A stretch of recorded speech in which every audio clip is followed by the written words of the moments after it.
गरीब किसान की मेहनती बहू। एक छोटे से गांव में एक भरा पूरा परिवार रहता था। परिवार बहुत बड़ा था। जगदीश और उसकी पत्नी प्रभा अपनी सास ससुर, 2 बहनें और 2 बच्चों के साथ हंसी खुशी रहते थे। कुल मिलाकर 8 लोग थे। इस पूरे परिवार की जिम्मेदारी अकेले जगदीश पर थी। वो एक मेहनती किसान था। अरे प्रभा, मैं जा रहा हूँ खेत। अरे 2 मिनट रुकिए, खाना बांध देती हूँ। अरे आकर खा लूंगा ना। पता है मुझे आप कितना आएंगे। एक बार आप काम में लग जाए तो सीधे सांझ ही घर आएंगे। ये तो तूने पते की बात कही बहू। अब बहू ने खाना बांध ही दिया है तो ले जाना। ठीक है, दे दो। जगदीश के लिए सबसे पहले उसका काम था। वो खुद के सेहत की भी चिंता नहीं किया करता था, लेकिन प्रभा उसकी बहुत फिक्र करती थी। न सिर्फ जगदीश की, प्रभा को हर एक चीज की चिंता थी। बच्चों की, सास ससुर की और ननदों की भी। वो सबका ख्याल रखती थी। एक दिन की बात है, घर में शांति और पल्लवी के लिए रिश्ता आया। सभी लोग बहुत खुश थे। हमारे 2 बेटे हैं, अखिलेश और नीलेश। हम चाहते हैं कि इनकी शादी 2 बहनों से ही हो, ताकि घर में हमेशा सुख और शांति बनी रहे। ये तो बहुत अच्छी सोच है आपकी। ये है मेरी 2 बेटियां, बड़ी बेटी शांति और छोटी बेटी पल्लवी। देखने आए हुए लोगों को शांति और पल्लवी बहुत पसंद आई। हमें आपकी बेटियां तो पसंद है, हमें कुछ चाहिए तो नहीं, बस इतना चाहते हैं कि शादी धूमधाम से हो। हमारे दोनों बेटे इंजीनियर जो हैं। जी बिल्कुल, जैसा आप चाहें। शांति और पल्लवी का रिश्ता तय हो गया। सब खुश थे सिवाय जगदीश के। वो पैसों का सोचने लगा। शाम में जगदीश घर के बाहर अकेला बैठकर कुछ सोच रहा था। क्या हुआ बेटा? कुछ नहीं पिताजी, बस शादी का सोच रहा हूँ। धूमधाम से शादी करवाने के लिए पैसे भी जमाने होंगे। हाँ, 2 लाख रुपये मेरे पास भी हैं, पर इतने तो काफी है नहीं। एक ही रास्ता है कि हम खेत गिरवी रख दें। नहीं पिताजी, और कोई ना कोई रास्ता होगा जल्द से जल्द पैसे बटोरने का। आप चिंता मत कीजिए। मेरी बात मेरे दोस्त अनूप से हुई है। वो कृषि वैज्ञानिक है। कल उससे जाकर मिलता हूँ। ठीक है, ये भी रास्ता देख ले। अगली सुबह जगदीश अनूप से मिलने पहुंचा। दोस्त, ऐसा कुछ बता जिससे जल्दी पैसे मिल जाए। पल्लवी और शांति की शादी करनी है जल्द से जल्द। फिर तो तू इलायची की खेती कर, 4 महीने में तैयार हो जाएगी। और दाम, वो तो तू जानता ही है। तेरे 1 बीघा खेत में कम से कम 3-4 लाख का मुनाफा तो होगा ही, लेकिन तुझे कम से कम 2 साल पुराने इलायची के पौधे खरीदने होंगे। 25-30 हजार का खर्चा आएगा। अरे वाह, ये हुई ना बात। पर दोस्त, मेहनत बहुत है, तुझे बहुत ख्याल रखना पड़ेगा, वरना सारे पौधे सड़ने लगेंगे। तू चिंता मत कर, मैं बहुत अच्छे से ध्यान रखूंगा। अनूप ने जगदीश को इलायची के पौधे उगाने का तरीका बताया। जगदीश घर आया और उसने ये बात घर वालों को बताई। ये तो बहुत अच्छी बात है, इससे तो हमारी सारी समस्या ही सुलझ जाएगी। जी पिताजी, मैं कल ही जाकर पौधे खरीद लाता हूँ। अगले ही दिन जगदीश ने अपनी बचत में से 30,000 के इलायची के पौधे खरीदे और अब उसे पौधे अपने खेतों में उगाने थे। लेकिन उसके लिए उसे खेत को अच्छे से जोतना था, पानी सींचना था और फिर पौधे लगाने थे। तो जगदीश अपने काम में जुट गया। उसके पास कोई बैल तो था नहीं, इसलिए वो खुद ही हल से अपने खेत जोतने लगा। 2 दिन बीत गए। अब तक खेत की जुताई का काम खत्म नहीं हुआ। आज कड़ाके की धूप थी। गर्मी से जगदीश के सिर से पसीना टपक रहा था। वो फिर भी अकेला खेतों को जोतने में लगा था। अचानक उसका हल मिट्टी में अटक गया। उसने जब जोर से खींचा तो हल टूट गया और जगदीश की पीठ पर चोट आ गई। जगदीश दर्द से कराह रहा था। बचाओ! बचाओ! उसकी आवाज सुन आसपास के किसान दौड़े चले आए। अरे क्या हुआ जगदीश? चलो इसे जल्दी से अस्पताल ले चलते हैं। किसान जगदीश को उठाकर अस्पताल ले आए। डॉक्टर्स ने जगदीश का इलाज शुरू किया। कई घंटे बीत गए। जगदीश का पूरा परिवार हॉस्पिटल पहुंच चुका था। सब रो रहे थे। डॉक्टर, क्या हुआ मेरे बेटे को? उनकी रीढ़ की हड्डी पर गहरी चोट आई है। अब कुछ महीनों के लिए उन्हें बिस्तर पर ही पड़े रहना होगा। वो बैठ तक नहीं सकते। हे भगवान! मेरा बेटा, मेरे बेटे के साथ ऐसा क्यों हुआ? सब लोग रो रहे थे। किसी ने सोचा नहीं था कि ऐसा कुछ होगा। हॉस्पिटल में जगदीश का इलाज जारी था। अब ये तो तय था कि वो खेती नहीं कर सकता था। अब जगदीश के पिताजी और परेशान हो गए। भाग्यवान, सोच रहा हूँ खेत गिरवी रख दूं। जगदीश के इलाज के लिए पैसे चाहिए। और तो और शांति और पल्लवी की शादी का भी सोचना है। अगर मुझे हार्ट की बीमारी नहीं होती तो मैं खुद ही खेती कर लेता। भगवान बहुत निर्दयी है। हमारे खुशहाल परिवार की खुशी उससे देखी नहीं गई। अब जो भी है, और कोई रास्ता नहीं है। मुझे खेत गिरवी रखने ही होंगे। ससुर जी, हाँ बहू। आप खेत गिरवी रखेंगे तो उन्हें बहुत बुरा लगेगा। जानता हूँ, पर और कोई रास्ता नहीं है। खेतों के बजाय आप मेरे गहने गिरवी रख दीजिए। नहीं बहू, और बहू, इनसे तो बस जगदीश के इलाज का खर्चा निकलेगा। पल्लवी और शांति की शादी का क्या? ससुर जी, मैं भी एक किसान की बेटी हूँ और मुझे भी खेती करना आता है। आज से उनकी जिम्मेदारियाँ मैं संभालूंगी और मैं खेती करूंगी। नहीं बहू, इतनी कड़क धूप में खेती करने का काम तू नहीं कर पाएगी। बहुत मुश्किल है। और ऊपर से बेटा, औरतें खेती नहीं करती। ससुर जी, औरतें खेती नहीं करती क्योंकि उन्हें नहीं आती। मेरे पिताजी ने मुझे खेती सिखाई है। मैं कर सकती हूँ। मुझे एक बार कोशिश तो करने दीजिए। लेकिन तू अकेले कैसे सब करेगी? घर की भी तो जिम्मेदारी है। घर और बच्चों की जिम्मेदारी मैं संभाल लूंगी।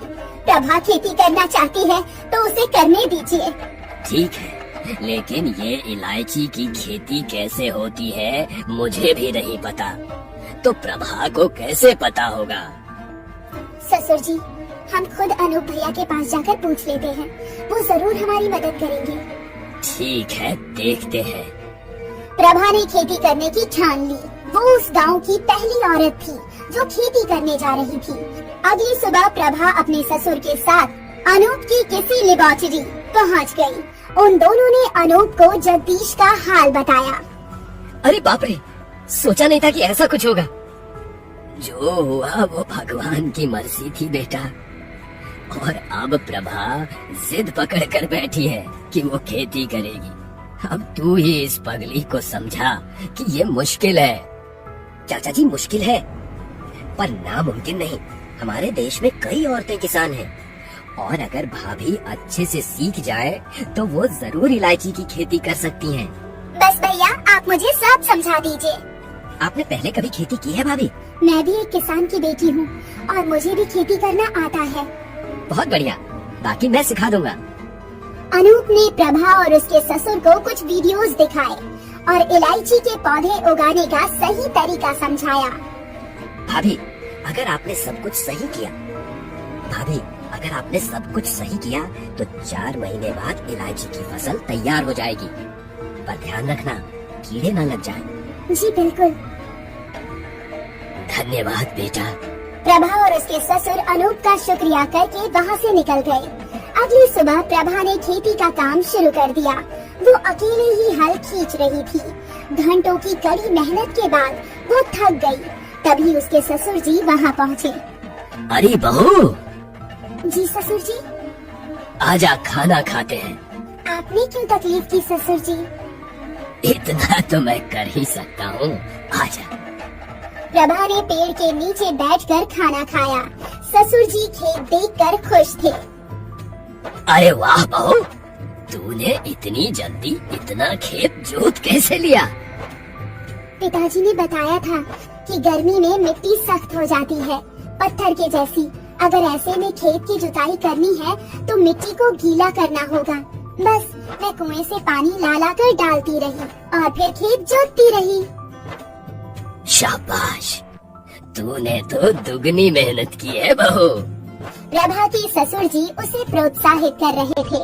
शाम को थक हार कर प्रभा घर पहुंची। माँ आ गई, माँ आ गई। प्रभा की सास ने उसे पानी दिया। माँ, आपने कहा था कि आज आप हमें पकौड़े खिलाएंगी, अब बना दो ना।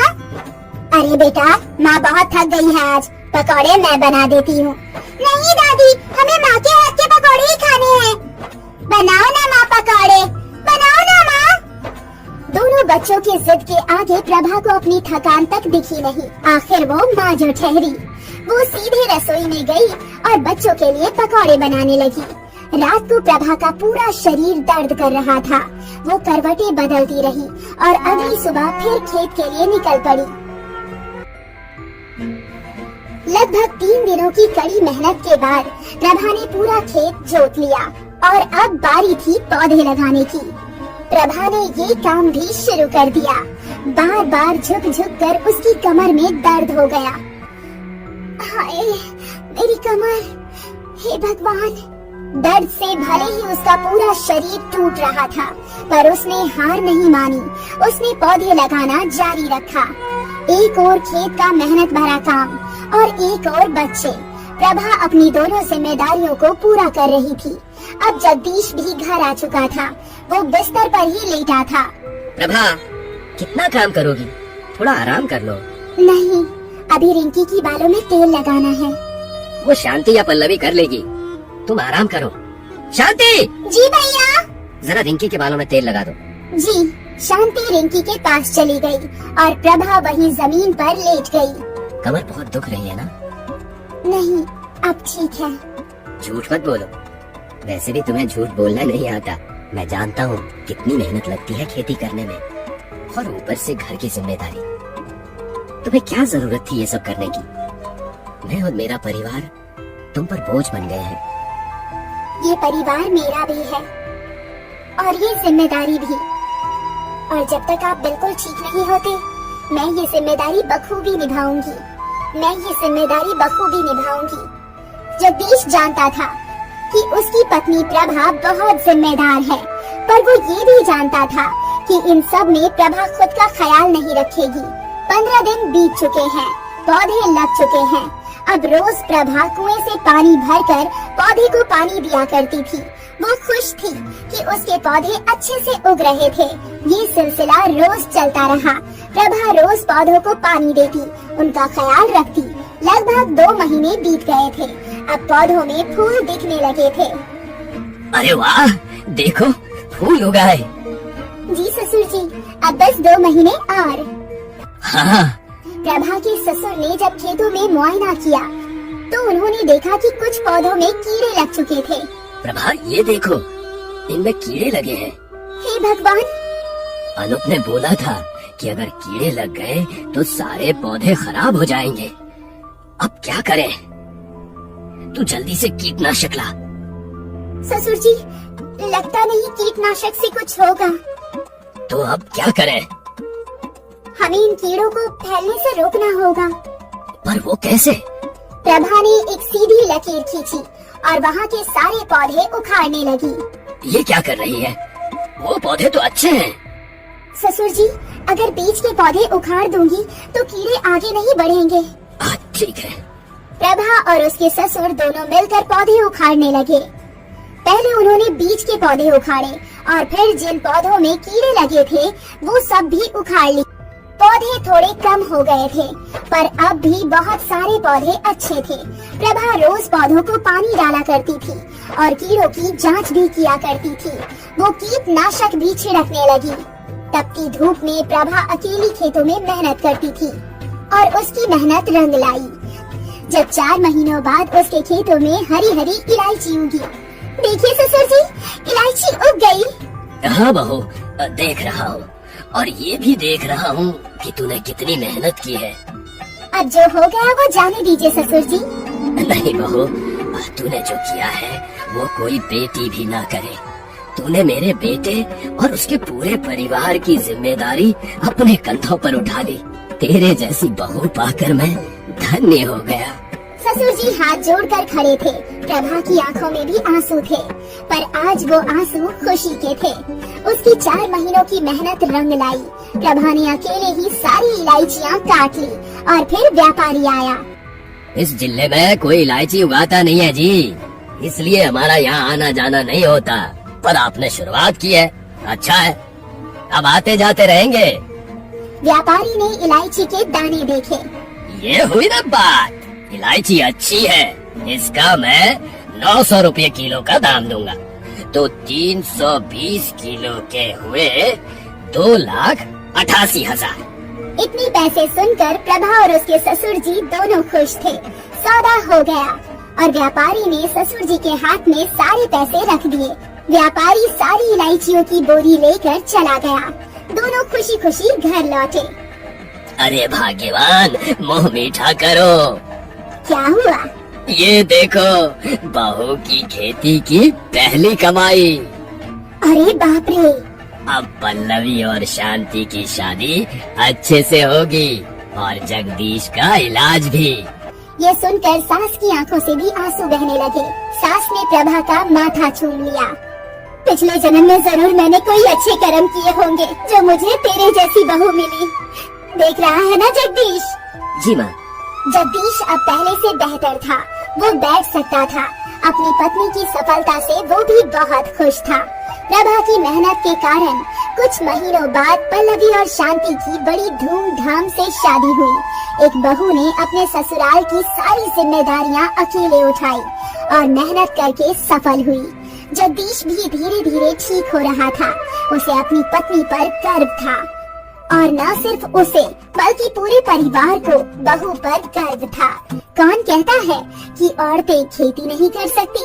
प्रभा ने मेहनत और दृढ़ निश्चय से सबको गलत साबित कर दिया।